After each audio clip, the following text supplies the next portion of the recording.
All right, what up, what up, what up? This is your boy Sutton Def, your favorite fan analyst from the Purple Rain Podcast YouTube channel. I am here today to do a little bit of a discussion on HBO Hard Knocks AFC North Edition, Episode 3. That's right, Episode 3. This is the third episode of the reaction series here for HBO Hard Knocks AFC North. I just watched it last night, rewatched a little bit more of it this morning, and I have some takes, I have some takeaways, and I want to give you some things that we probably did not know about if you did not watch HBO Hard Knocks. They revealed a couple of things beyond the scenes. It was just a few nuggets, right?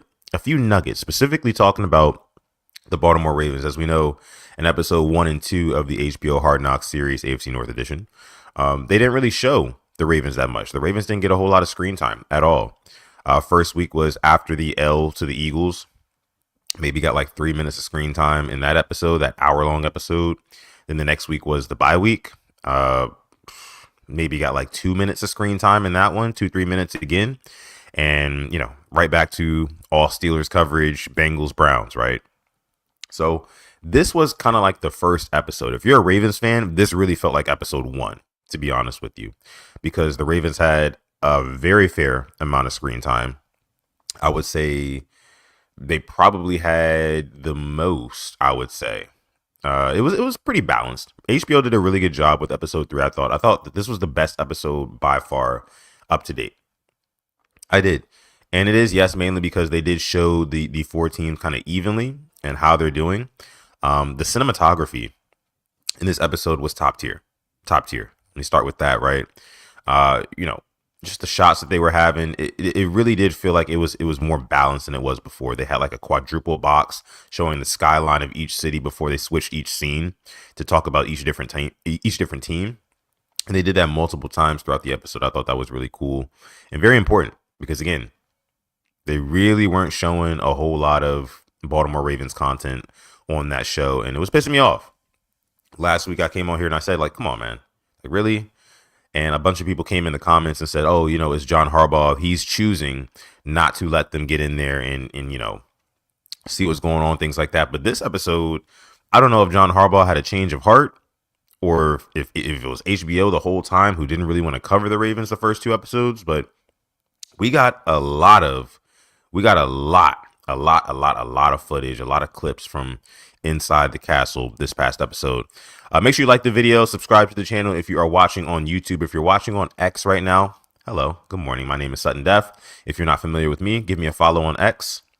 Then maybe pop over to YouTube, the Purple Rain Podcast. You can find us on there, right? And yeah, let's go ahead and get started into the breakdown, though. Zach Schillick says Purple Podcast. What's going on, Zach? Good morning to you. Don says, I'm surprised the NFL allowed a red light massage scene after Watson. Yeah. So in this one, Roquan Smith was seen getting a red light therapy massage about maybe halfway through the episode or something, and it was interesting. Roquan was giving an interview while that was getting done, and his therapist was also talking a little bit too. I mean, but the guy, I mean, it was definitely an interesting scene, to say the least. It was an interesting scene because and not to bring up the whole Watson thing, but Roquan was on that table like half naked, bro. I'm just gonna put it out there. He was on that table like half naked, and I was just like, whoa. I mean, this is HBO. This is HBO, and they've been known to show some stuff before. But like, I was like, wow, I was surprised that they went that far with a show like this on a documentary. But it wasn't anything crazy. It wasn't anything crazy if you're wondering. But it was just funny. It was just kind of funny to me. But let's get into the breakdown, right? So they started off the episode with the star of the show, who I've been acclaiming for the past couple of weeks, Mike Tomlin. They started off with Mike Tomlin. Again, this is going to be like my weekly praise for Mike Tomlin, right? The guy, he keeps it too real. He keeps it too real with his guys 100% of the time. Like, you'll never question how genuine he is when he's talking to you, right? I'm just gonna leave that at that. There was some more Mike T takes in here. Towards the end of the episode, they actually showed the matchup between the Eagles and Steelers from this past Sunday. They actually showed that matchup last in this episode. One big thing I took away, even though it was a loss, even before the game started, Mike Tomlin kind of getting his guys together. He tells Russell Wilson on the sideline, he says, like, I love this game so much. Basically, in so many words, he says, I love this game so much. I should be paying them to do this job. They shouldn't be paying me, is basically what he said. And, I think that speaks volumes to his love of the game. And you can see that reflected in his coaching style, in the way he talks to his guys. It's honestly beautiful to see. Mike Tomlin, easily one of my favorite head coaches of all time. It just sucks that he has to be for a rival like the Pittsburgh Steelers. But the Steelers lost this past weekend. They lost to the Philadelphia Eagles. It really just seemed like there was a little bit too much talent, right? I mean, they did a really good job shutting down. They did a really, really good job shutting down Saquon Barkley. But only problem about it is that they had too much talent across the board in terms of their wide receiver weapons. Devonta Smith, A.J. Brown, both had really good days. And Jalen Hurts, they let him know about it after the game, too. Basically saying, like, was that what y'all wanted to see? Right? Y'all wanted to see the passing game come together, right? Y'all wanted to know if me and A.J. Brown really were at odds. We're not. Threw him a touchdown today. Get over it, right? We're here to stay. So here we are, and this is kind of unrelated from the Hard Knocks talk, but here we are kind of back in position to win the AFC North. Some sort of position, right? We got to win out, obviously, and the Steelers have to lose out. So, I mean, there's your formula right there. I mean, we got to beat the Steelers this week or else we have no shot at the North. And then after that, we got to hope that they lose to the Chiefs. We got to hope that they lose to the Bengals, which both are possible, right? Both are very, very possible. The Chiefs are the Chiefs. The Bengals want to play spoiler, right? The Chiefs also still contesting for that 1 seed, right? With the Bills right there on their heels. So it's totally possible. And, if all that were to happen, if they lose out, we win out, it would come down to strength of victory to decide who gets the North. And as it stands right now, the Ravens have a better strength of victory. And I think that holds true throughout the rest of the season. So we'll see. We got my guy Sip to Tally Films. Coach Ivan Evans in here says, right, what's going on, Coach? Appreciate you for coming through. I was just watching Coach's, I watched his entire stream with Engraven, I think last week. Great live stream. I learned a lot about those two guys, two wonderful Ravens YouTube content creators. Make sure you guys go subscribe to Sip to Tally Films and also Engraven Videos if you don't already know him. Okay, let's go ahead and get into some of the big takeaways that I saw from some of the behind the scenes stuff, right? So we got our first, yes, sir, Sip to Tally. Appreciate you for coming through. We got our first look at the Ravens in practice. And a couple of big takeaways that I had. Number one, Rashod Bateman. Rashod Bateman is a guy who, this season he's having the season of his life. This season is the season of Rashod Bateman's life, right? And it really feels like him and Lamar Jackson have been building a connection. I don't want to say it sucks that it's taken this long, right? We've already signed Rashod Bateman to an extension before he's really kind of hit it off with Lamar Jackson, but I think now is better than ever. He signed the extension at the right time, super team-friendly deal, and now he's given us 7 touchdowns with 4 games to go. 3 games to go. That's just, I don't know. I love it, right? But one thing I saw in practice, though, and it really, really intrigued me, the Bateman and Lamar chemistry, you can see it in practice. Lamar had a deep touchdown to Rashod Bateman in practice, and they showed that in the HBO Hard Knocks episode last night. And it translated to the game. It translated right to the game because Lamar Jackson had 2 deep balls to Rashod Bateman. He brings both of them in, scores on both of them. Now there was a third one that Lamar Jackson slightly underthrew, and that would have been Rashod Bateman's 3rd touchdown if he laid it out there a little bit more and let Rashod Bateman go get it. But that's a story for another day, right? The point is, this Ravens wide receiver room is the best it's been in years. Okay? It's the best it's been in years. And it feels like guys like Rashod Bateman, guys like Mark Andrews, hopefully Zay Flowers is going to do his thing. I already know he's going to do his thing when the ball is in his hands. It seems like we're peaking. We're picking up steam here, and the true test is against the Steelers. I have to see I've got to see what this receiving core goes out there and does against the Steelers on Saturday, right? Because like I was telling Alex on the last episode of the show, we can beat up on the Giants. Cool. We can get all these big plays downfield. Awesome. But when we play the Steelers, those windows that Lamar Jackson throws into, they are a whole lot smaller. They're a whole lot smaller. Like this against the Giants, maybe some other teams, NFC teams, weaker teams. But against the Steelers, very, very small margin for error. And I think that going into this game Saturday against the Pittsburgh Steelers, we're going to have to really, really preach ball security. And I know they are.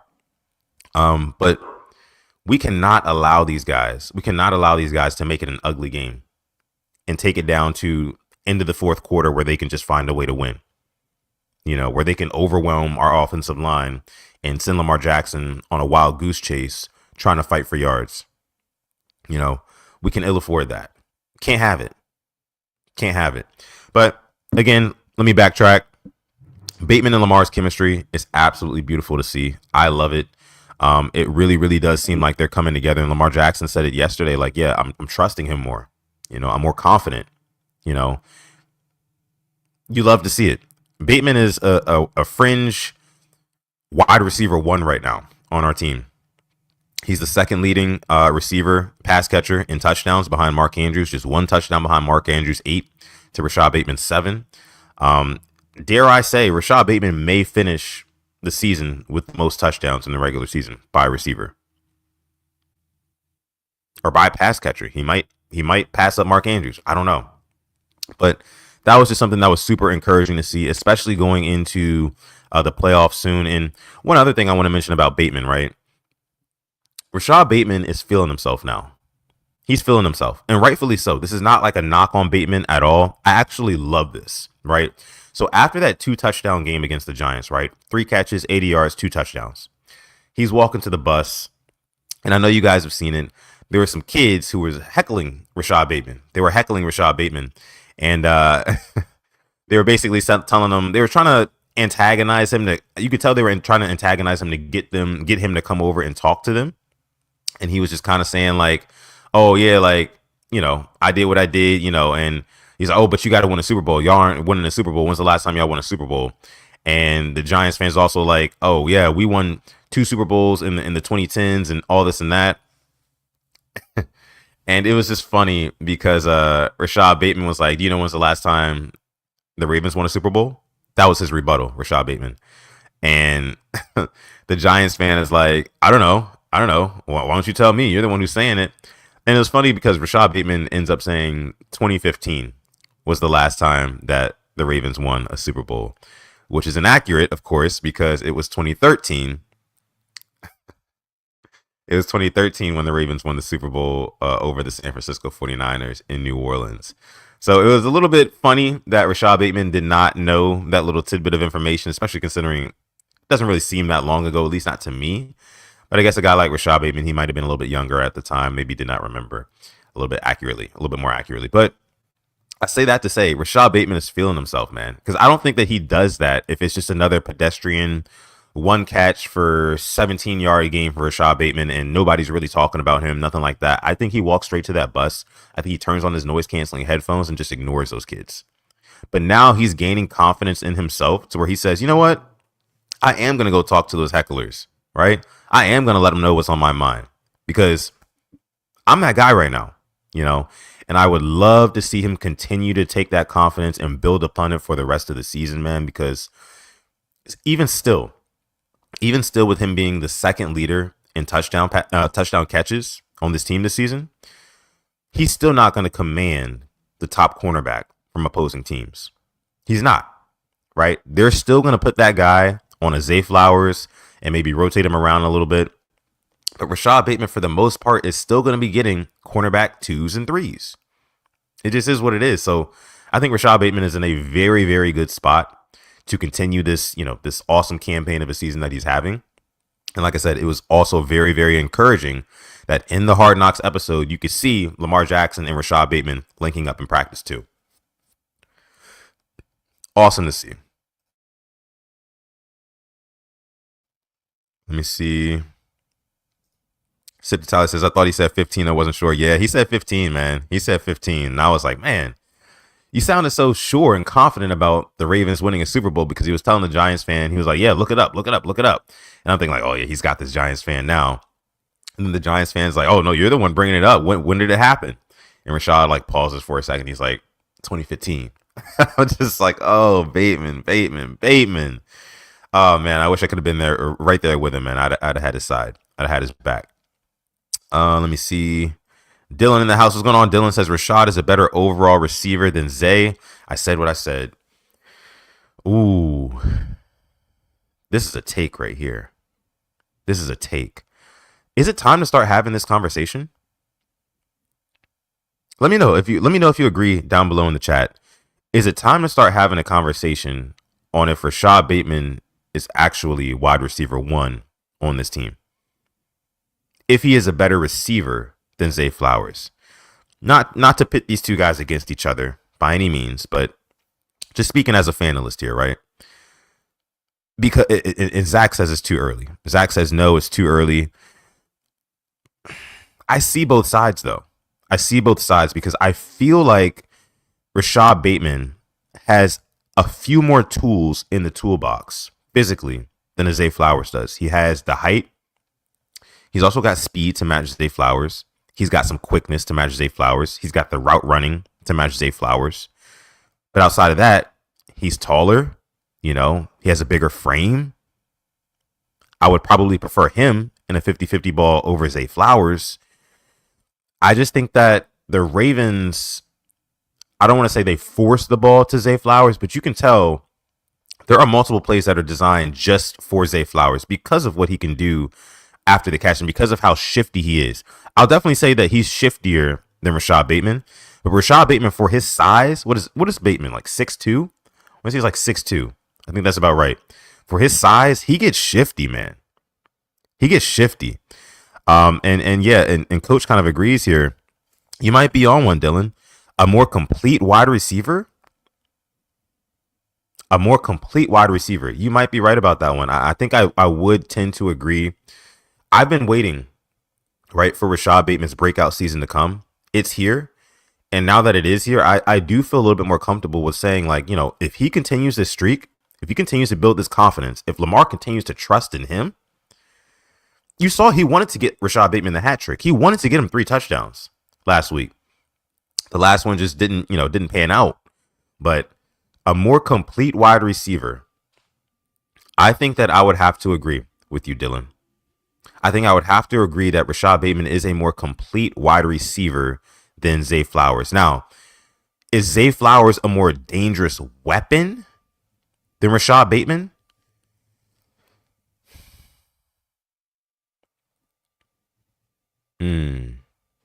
That's tough. I would say as of right now, yes. I think that I can leave it there. I think that Rashod Bateman is a more complete wide receiver than Zay Flowers, right? He can run every route in the route tree. He can catch a 50-50 ball, contested catches. We've seen him do that before, i.e. Greedy Williams a few years ago.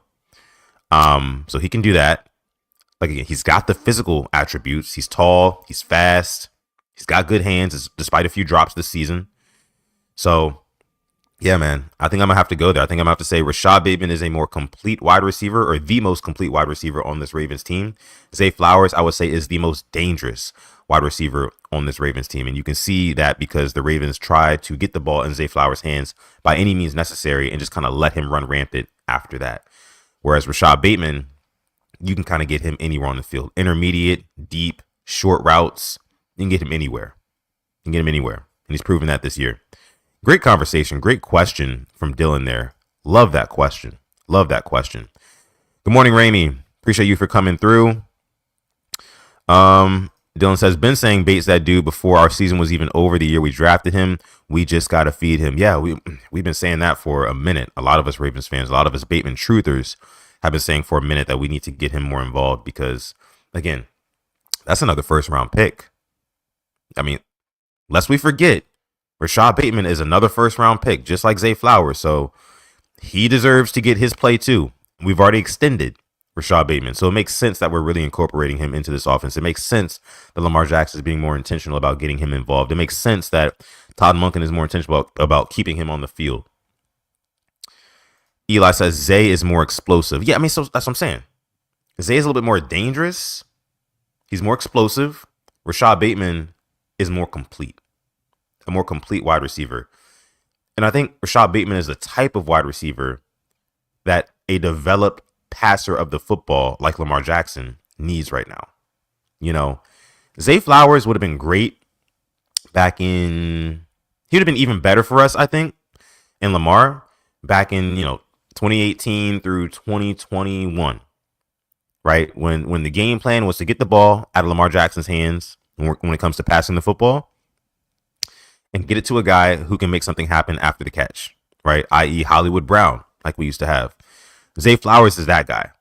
But as Lamar Jackson developed, I think that Lamar Jackson's skill set benefits more from a guy like Rashod Bateman than it does a Zay Flowers at this specific time in his career. I don't think that's a bad take.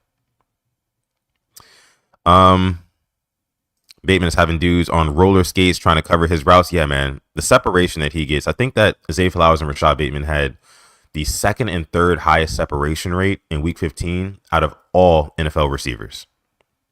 Both of those guys are getting open. Taquan with another good question here. But the real question is, when it matters the most, who do we trust to make the play?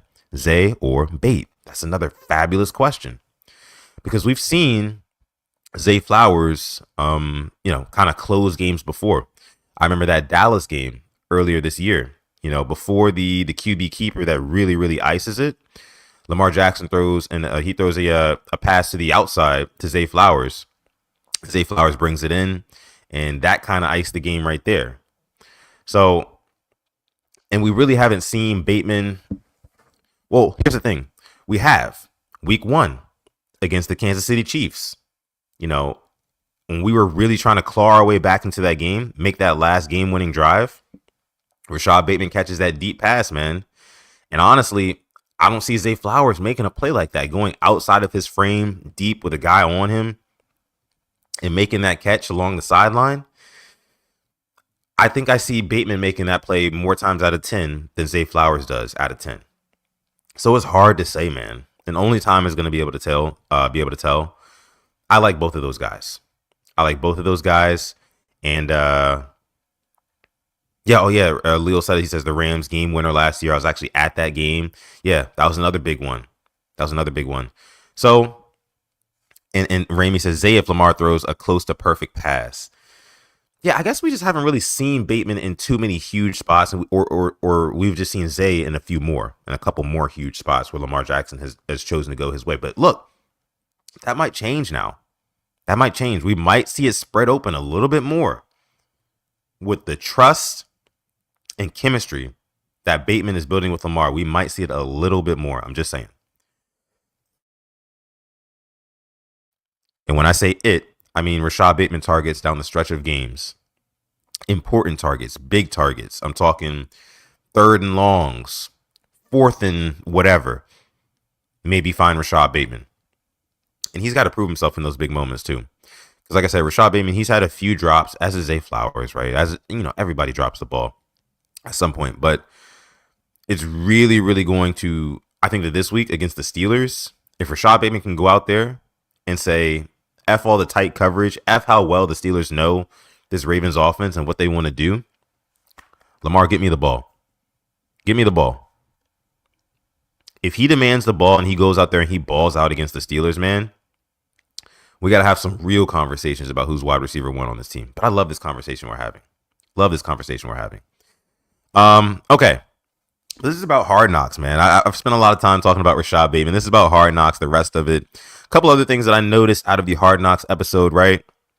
So, Devontae Walker, who had a touchdown in the last game, right? He also had a little scene in there that I found pretty interesting.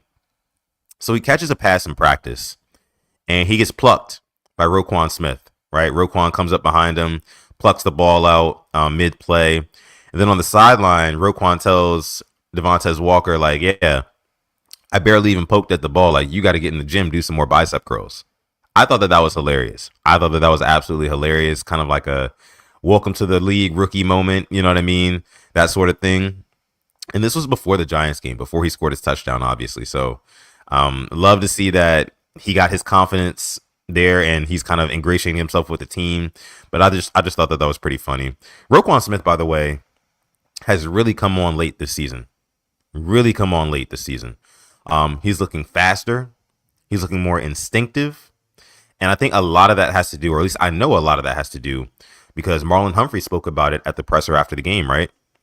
A lot of that has to do with the fact that Kyle Hamilton is playing deep safety now. Marlon Humphrey said himself at the presser, like, yeah, with Kyle Hamilton making that adjustment, it's really simplified the rest of the guys' responsibilities and their roles on this defense. And it's just making everything a lot easier and keeping everything in front of everybody so everybody can play at their highest level, at their maximum potential. And you see that out of Roquan Smith. He's still not the best in coverage, right? But he is sniffing out runs like no other. In the Hard Knocks episode, he literally calls out the side of the run that the Giants are going to run to before the play. He tells Tyrone Tracy, like, hey, he peeps Tyrone Tracy's toe, right? Because I guess Tyrone Tracy looked to the left, and Roquan's automatically like, oh, you gave it away. Running back, you gave it away. You're running left. They snap the play. They run left. Roquan is right there. Maybe a gain of 1. You know, this guy is looking really, really good. One of the Eagles offensive linemen a couple of weeks ago also said the same thing about Roquan Smith. Like, he said, yeah, I've never seen anything like it. Roquan Smith was literally calling out our plays before the ball was snapped. You know, Rowe is really coming on strong. They featured him in this episode of Hard Knocks. They actually featured one player from each team. So the Ravens got Roquan Smith. They kind of followed him around. Like I said, he had the red light therapy massage session. He did a couple other cool things in that episode as well. The Browns were following Denzel Ward. The Steelers were following Russell Wilson. And the Bengals were following Jamar Chase, who Jamar Chase's dad was a big part of the episode as well. I thought that was pretty cool to see. Jimmy Chase, that is. And Jamar Chase, of course, still doing his thing. But let me see a couple other things. One of the touchdowns to Rashod Bateman in the Giants game, T. Martin came up to John Harbaugh after that touchdown was scored, and John Harbaugh says, hey, nice call, man. Nice call.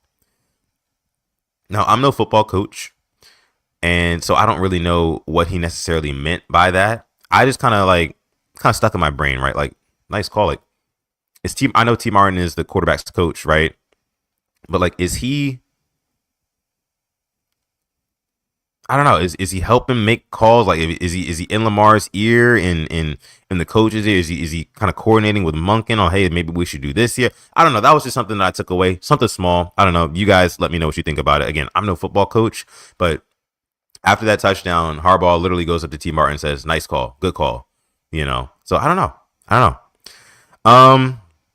Let me see. Going over to the Browns game, right? Former Raven James Prochet, he muffed a punt versus the Chiefs that I didn't know about. I didn't know about that until I watched the Hard Knocks episode. He was very frustrated with himself. You know, James Prochet I always appreciated what he did here in Baltimore. He kind of served a little bit of like a Tylan Wallace role, but Tylan Wallace has proven to be more consistent in that role. And I think that's one of the main reasons why we no longer have James Prochet, but just wanted to bring that up. But yeah, let me see what else you guys are saying. I noticed Bateman planting that foot and getting upfield more. Yeah, man. Bateman's playing really, really well. Love what I'm seeing from him. Denise says, great conversation on this vid. Thought-provoking, which I'm stimulated by. Thank you, Denise. Appreciate you for coming through as always. But yeah, those are some of my biggest takeaways from the third episode of the HBO Hard Knocks AFC North Edition episode. And I guess the biggest takeaway, right? Rashod Bateman, I'm really, really kind of, like Denise says, stimulated about that conversation we just had about Rashod Bateman and whether or not, you know, is he the most complete receiver on this team? Is he wide receiver one? I think we broke it down really well. We came to the conclusion that he is the most complete receiver on this team, but Zay Flowers is still the most explosive, still the most dangerous, right? So I think that's going to be the topic of the day. I'm going to put this on the Instagram and see what you guys are thinking about that one. For everybody who missed this episode, listen, if you're part of the hashtag replay gang, thank you guys so much. Hello, good morning, good afternoon, good evening, whenever you may be listening to this. Shout out to you. Appreciate you for coming through. Make sure you like this video, subscribe to the channel as well. If you're watching on X Live right now, make sure you follow me at Sudden Death. I'll probably clip this up and post it later on my page. So stay on the lookout for that. But with that being said, I love you guys, Rain Gang. Make sure you come over to YouTube, hit the subscribe button if you can. The chef, you're getting in here late, but go ahead and rewind. I know you're probably on YouTube. Go ahead and rewind. We had some great conversation in this one. Good morning, by the way. But yeah, my name is Sudden Death. You can follow me on Twitter or Instagram at Sudden Death, like you see down below. And with that being said, you guys have a wonderful day. Stay positive, test negative, and never ever forget, even on the rainiest of days, to call God.